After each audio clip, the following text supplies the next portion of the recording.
সরকারি ডোবা? হ্যাঁ, সরকারি ডোবা। আচ্ছা, এটা কারা ভরাট করছে? এই যে ফিরদৌস, ইনজামুল, দুইজন। এরা কি মাফিয়া? হ্যাঁ, একদম মাফিয়া এরা। আচ্ছা, বলছি যে কতদিন ধরে ডোবাটা ভরাট চলছে?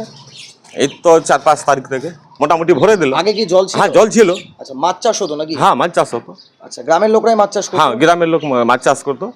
তারা মাছ চাষ করতো? আমাদের গ্রামবাসী, মসজিদ কমিটি গ্রামবাসী মিলেই মাছ চাষ করা হতো। এখন কি হবে তাহলে? এখন অবশ্যই আপনার যদি এখন আইন নিয়ে আমাদের আইন ব্যবস্থা করে সম্পূর্ণ আবার ব্যাক করে দেয়, আমরা আবার মাছ চাষ করবো গোটা গ্রামবাসী। আমরা চাইছি যে ওই জায়গাটা স্টপ হোক, যেরকম ছিল আগে ওরকমই আমাদের নির্ধারিত করে সরকারি জায়গা যেরকম আছে ওরকমই যেন থাকুক। আমরা আবার সরকারি মতে আমরা মসজিদ কমিটি মাছ চাষ করবো গোটা গ্রামবাসী মিলে। বেআইনিভাবে সরকারি জলাশয়ে মাটি ভরাট করে দখলের অভিযোগ। ভরাট রুখতে প্রশাসনের দ্বারস্থ গ্রামবাসীরা। মালদা চাঁচল 2 নম্বর ব্লকের ভাকড়ি গ্রাম পঞ্চায়েতের নেহালপুরে একসময় নিকাশির জন্য মসজিদ সংলগ্ন একটি জলাশয় ছিল। সেটি পর্যবেক্ষণের দায়িত্বে রয়েছে পঞ্চায়েত। পাশাপাশি সেই জলাশয়ে মাছ চাষও করত স্থানীয়রা। কিন্তু অভিযোগ, এলাকার এক প্রভাবশালী পরিবার তাদের রায়তে জমির পাশাপাশি সরকারি জলাশয়টিকে ভরাট করে নিচ্ছে। ট্রাক্টরে করে মাটি এনে সেই জলাশয় ভরাট করা হচ্ছে। প্রকাশ্য দিবালোকের পাশাপাশি রাতের অন্ধকারে চলছে মাটি ভরাটের কাজ। এলাকার বাসিন্দা ফিরদৌস এবং ইনজামুলের বিরুদ্ধে অভিযোগ তুলেছেন গ্রামবাসীরা। এমনকি মাফিয়া বলে অভিহিত করেছেন তাদেরকে। সরকারি জায়গায় মাটি ভরাট করার প্রতিবাদ করলে তাদের প্রাণনাশের হুমকি দেওয়া হচ্ছে। গোটা ঘটনায় ক্ষুব্ধ রয়েছেন এলাকার বাসিন্দারা। সরকারি জমি বাঁচাতে চাঁচল থানা এবং ব্লক ভূমি ও ভূমি সংস্কার দপ্তরে অভিযোগ দায়ের করেছেন গ্রামবাসীরা। খাস ডোবা ওখানে আমাদের মসজিদের সামনে রাখা রয়েছে। এবার ফিরদৌস আর ইনজামুল এই দুজনে জবরদস্তি করে মাটি ওখানে ফেকছে। আমরা বাধা দিয়েছি। হ্যাঁ, আমরা বলেছি যদি তোমাদের জায়গা থাকে তুমি মেপে নিজের জায়গা থেকে থাকো, আর আমাদের যেটা সরকারি জায়গায় রয়েছে গ্রামবাসীর পক্ষে থাকবে জায়গাটা।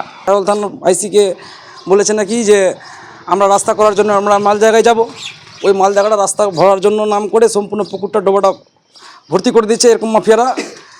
এই আইন আছে কিনা, এদের বিরুদ্ধে আইন নেওয়া যাবে কিনা, এটা বন্ধ করছে। এটা ভরাট করছে ফিরদৌস আলী, ইনজামুল হক ব্যবহার করছে বা ভরছে, দিন দুপুরে ভরছে ওরা। কখন এই ভরাটটা করা হচ্ছে? যখন তখন, রাত্রেও ভরছে, দিনেও ভরছে, দুপুরেও ভরছে, সব সময়। যদিও মাটি ভরাটের অভিযোগ অস্বীকার শেখ ফিরদৌসের, নিজেদের জায়গাতেই শুধু মাটি ভরাট করা হচ্ছে, এ নিয়ে পঞ্চায়েতের অনুমতি নেওয়া হয়েছে বলে দাবি করেছেন তিনি।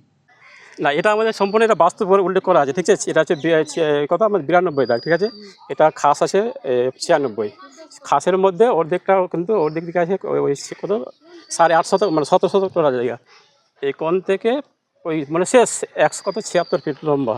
আচ্ছা, এটা মানে সম্পূর্ণ বাস্তব, এই সম্পূর্ণ ষড়যন্ত্র চলছে কিছু। অন্যদিকে রায়ত জমির সামনে থাকা সরকারি জলাশয় যাতে ভরাট না হয় সেই বিষয়ে সতর্ক করা হয়েছে বলে জানিয়েছেন চাঁচল 2 নম্বর ব্লক ভূমি সংস্কার দপ্তরের আধিকারিক। ওর সামনে ওর যে জমিটা, রায়তি জমিটার সামনে হচ্ছে একটা ডোবা আছে।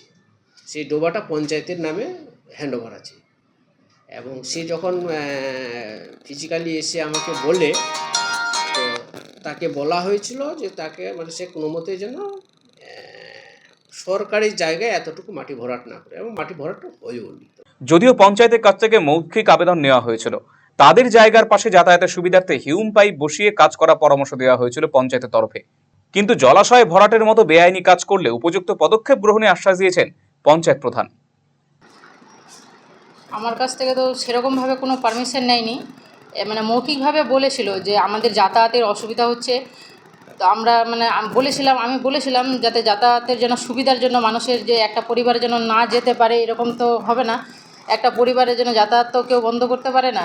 যাতায়াতের সুবিধার জন্য আমি বলেছিলাম যে একটা হিম পাইপ বসিয়ে ওর উপরে মাটি ভরাট করে যাওয়ার মতো রাস্তা করতে। কিন্তু আজকে জানতে পারি, গ্রামবাসী এসে আমাকে জানায় যে পুরো ডোবাটাই নাকি ওরা ভরাট করে নিয়েছে। আমারও কোনো অনুমতি নেয়নি বা কোনো প্রশাসনেরও অনুমতি নেয়নি। আরসিটিভি সংবাদ, চাঁচল।